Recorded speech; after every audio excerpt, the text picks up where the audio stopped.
మేము వెళ్ళినప్పుడు సభలో కూర్చున్నటువంటి ముఖ్యమైన వారిని రికగ్నైజ్ ది ప్రెజెన్స్ ఆఫ్ సోర్సో అనే పరిస్థితిలో పరిచయం చేసే పరిస్థితి అనుభవితంగా వస్తుంది.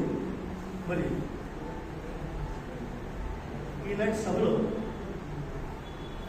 ఉన్నవాళ్ళు ముఖ్యులు వారిని పరిచయం చేస్తున్నారు. స్నేహితుడు ప్రకాష్ గారు ఇలా నిజామాబాద్కి కనిపిస్తున్నట్టు వచ్చినట్టు దారం గంగాధర్ గారు మీరు బాల సాహిత్యంలో మరి స్థాయిలో కూడా మరి ఆయన సన్మానాలు పొందినటువంటి మహాభక్తులు. తర్వాత కందకుర్తి ఆనంద్ గారు,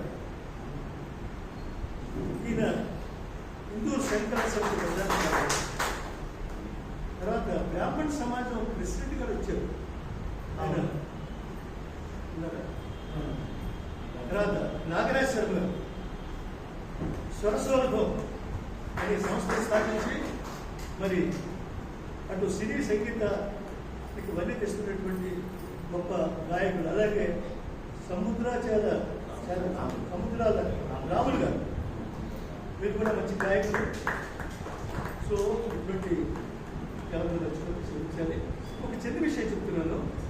సన్మాన గ్రహీతల్లో ఒకరైన దేశపాండే గారి సుపుత్రుడు నందకిషోర్ దేశపాండే గారు నుంచోడు.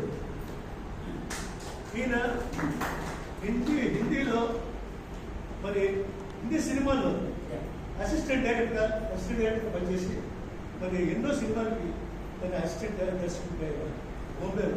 అది కాకుండా నిజాం తెలుగు చిత్రసీమలో కూడా మరి వీరి సేవలు ఎన్నో అందించారు. వీరు ఈ తెలుగు దర్శకత్వ సంఘంలో సభ్యులు కూడా చేత ఈయన కూడా మరి చాలా గొప్ప, అంటే చిత్రసీమలో మంచి పేరు పెట్టాల్సి సంబంధించినటువంటి గొప్ప వ్యక్తి. సరే, ముందర సన్మాన కార్యక్రమం మొదలు పెడదామని అనుకుంటున్నాను. మనం అనుకుంటున్నాము ముందర